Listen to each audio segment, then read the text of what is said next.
Želja postati gasilec je že od majhnega želja vsakega otroka. Tudi mene je pot vodila od prostovoljnega gasilskega društva, manjšega, sedaj tukaj v večjega, ki sem tudi poveljnik gasilske zveze.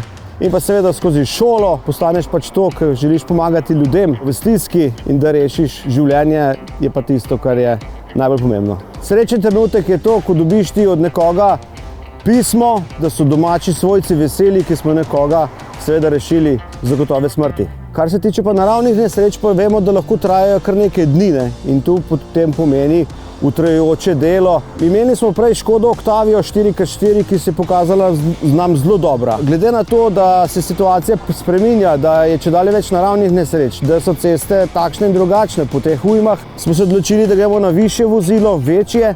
Nam je pomembno tudi to, da se ne peljeta samo 2 gasilca, da se jih pelje lahko 5, ker to vozilo je namenjeno tudi vožnji na sestanke, po celi Sloveniji, na seminarje, na izobraževanja, ne samo kot za poveljevanje. Od voznika ne zahteva veliko.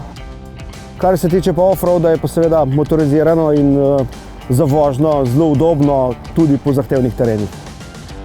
To je avto, katerega bi priporočil vsaki gasilski enoti.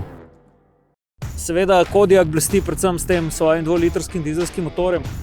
Vozili ste že kar nekaj poveljniških vozil. Takrat, ko se svet po koncu postavi, je važno, kakšen motor je od spredaj? Je važno.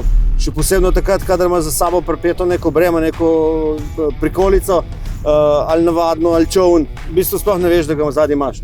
Pa navor. Da avto zglisera tudi v klanci. Ja, tako je.